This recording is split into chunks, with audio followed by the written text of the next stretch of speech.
Greetings citizens of the world. An alarming new Foreign Intelligence Service (SVR) report circulating in the Kremlin today detailing more facts about the Pyramid Sacrifice Massacre in Las Vegas states that an accomplice to the CIA arms smuggler Stephen Paddock, who orchestrated this mass killing, has been captured in the state of Tennessee while driving a vehicle containing identical bump-stock-equipped weapons used to kill and wound hundreds of people during this mass shooting, along with over 900 rounds of ammunition being found in this vehicle too, with all of the events surrounding this horrific tragedy now being linked to the 7th of June arrest in Las Vegas of one of the most feared Russian mafia leaders known to exist in the world today, and that explains why the then panicked Stephen Paddock, on 21st of June, rushed to Henderson, Nevada, physician Dr. Stephen Winkler to get a prescription for a powerful anti-anxiety drug. According to this report, but virtually unknown to the American public, Las Vegas is one of the major control centers of the vast international criminal organization known as the Russian Mafia, and who had fled to this desert gambling mecca en masse following Russia's banning of all gambling in 2009. Joining this mass exodus of Russian Mafia criminal operatives to Las Vegas, this report details, was one of its most feared leaders named Razdan Shalia, but who, on June 7, 2017, was arrested by the FBI in Las Vegas, and who shattered his U.S. nationwide criminal organization with the Shalia indictment with the FBI, also, quickly removing Razdan Shalia from Las Vegas and placing him under their highest security in New York City. With the CIA's long-known ties with international criminal organizations having been established, this report says, the SVR was not surprised this past April, 2017, when WikiLeaks Vault 7 stunning revealed that the CIA was using Russian mafia malware in one of its spyware programs named Grasshopper, but that so angered President Trump, he ordered the FBI to take this criminal organization down, and who had previously been protected by the Obama regime for 8 years. Having extensive ties in both the U.S. and Israel, where the Russian mafia controls the criminal underworld, this report notes, Razdan Shalia, also, and for years, controlled a vast gun smuggling ring headed by Stephen Paddock, whom the SVR has established had been employed as an arms smuggling pilot in the CIA's Operation Cyclone program to arm and finance the jihadi warriors, Mujahideen, in Afghanistan with flights based from Pakistan during the late 1980s. In agreeing with Las Vegas Sheriff Joseph Lombardo that Stephen Paddock did not act alone, too, this report continues, SVR surveillance intercepts confirmed that this known CIA arms smuggler held a meeting with one of his associates, accomplices on 27th of September, and that was verified by a Mandalay Bay hotel room service receipt recording that 2 guests were served meals in Paddock's hotel room on that date. Stephen Paddock's associate, whom he had met on 27th of September in Las Vegas, though, this report says, is named Scott Edmison, and whose CIA cover identity shows him being a highly trained precision machinist, gunsmith attributes, working for a company named NN Incorporated, and whose many locations around the world allowed him to conduct non-suspicious/covert travel.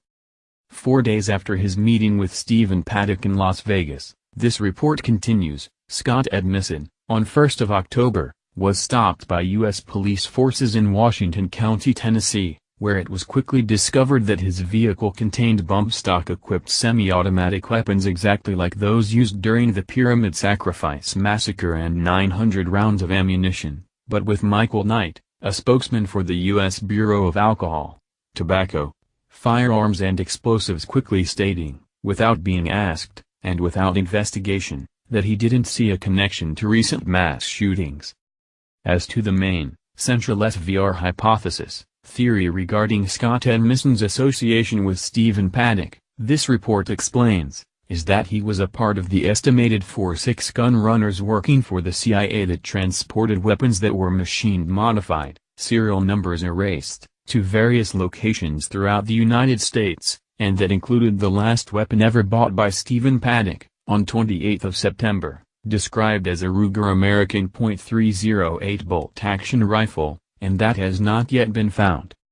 During late June and or early July, too, this report continues, Stephen Paddock gathered around him in Las Vegas his fellow CIA gunrunners, where it is believed they discussed their fears of what the FBI's taking down of Russia mafia leader Razan Shilaya meant for them, with them all, and rightly so, believing that forces loyal to President Trump would be targeting them next. Also, during this meeting Stephen Paddock had with his fellow CIA gunrunners, this report chillingly notes, the master plot was devised on how to retaliate against President Trump, and whose first target for retribution was the Lollapalooza music concert in Chicago, where Paddock had rented rooms overlooking this venue on 1st of August, just 2 days prior to its starting, but was changed, thus causing Scott Edmison and others of these CIA gunrunners to react in fear of what was soon to occur, and as evidenced by. On 11th of September, Scott Edmison posting under the pseudonym of John to the popular 4chan message board 3 cryptic warnings stating that Las Vegas was soon to be attacked. And just 45 minutes prior to this massacre taking place, another 2 of these CIA gunrunners rushing to the front of the stage shouting that everyone was going to die if they didn't leave the concert immediately. And going from the merely chilling to downright horrific, FVR intelligence analysts in this report further show their complete agreement with Las Vegas Sheriff Joseph Lombardo, who stated that Stephen Paddock had the full intention of escaping after this massacre took place, and that Paddock planned to accomplish by his firing his .50 caliber weapon into 2 massive tanks containing aviation fuel located next to the concert venue, and that if had happened would have created a catastrophic scenario causing the complete collapse of the entire city of Las Vegas, but that his 2.50 caliber bullets fired into failed to ignite them. This report concludes with SVR intelligence analysts expressing their perplexity as to why U.S. police officials don't admit the obvious fact that Stephen Paddock was a longtime gun runner for both the CIA and Russia mafia, and as evidenced by the massive amounts of weapons, ammunition and explosives he possessed and his extreme wealth, and that his brother, Eric Paddock, nearly confirmed was true yesterday when during an interview he said the words "Steve was in arms," then fumbling caught himself before finishing the sentence. Full interview video below. Steve was in arms. Starts at 1450. Though not contained in the body of this SVR report, an appendix to it contains incidental facts relating to the Pyramid Sacrifice Massacre, the most important of which we found to be a heart-stirring letter written by James Warren Melton about his son Sonny Melton, who lost his life shielding his beloved wife and best friend Heather from the carnage that surrounded them, and that, unedited, says, "My thoughts about Sonny and heroes. If my calculations are correct, in my 62 years, I have seen about 22,623 sunrises in my life. As of this past Sunday morning, I had never really experienced one that I couldn't find at least some good in, and I had never, ever hated anyone. And I mean that, not anyone. Well, as of 12:57 a.m. Monday morning, October 1, 2017, I am now well acquainted with both horrible things, a hated day and a hated person. That's the moment I received the telephone call that everyone, especially a parent, fears." The words came fast from the phone speaker, too fast as I tried to wake up and shake the sleep stupid feeling off. 30 seconds later, I prayed to be sleep stupid, drunk, having a nightmare or crazy. But, as they say, it is what it is. James Sonny, my youngest son at 29 years of age, was dead. Bullets in his back as he lay over his wife, protecting her as best he could with all he had available, his body. Shot by some sick bastard too cowardly to even look him in his eyes as he snuffed the life out my child. Oh no, this guy did it from 32 floors up and 300 years away. As I understand it now, it was just bullets fired wildly into a crowd of about 20,000 country music fans. A crowd where Sonny just happened to be with his wife, listening to music. However, this crowd turned out to be a target of several acres in size with a 99% chance to make a hit on a human body with most every single shot fired into it. And in this sea of carnage, Sonny was a hero right up until the bullets pierced his back and lungs and he couldn't go on. But my tale of heroes doesn't end there, folks, not at all. As Sonny and Heather ran away from the sniper, He always kept his own body between the danger and his wife. A running human shield. Heather says he had his hands on her shoulders and she felt him get hit and start to fall. And even though she was only a few yards from the safety of a concrete retaining wall, she stopped and turned around to kneel by his side. She made a quick exam and yelled for help as dozens of others fell around them. Bullets hitting the concrete so near that the resulting dust irritated her eyes.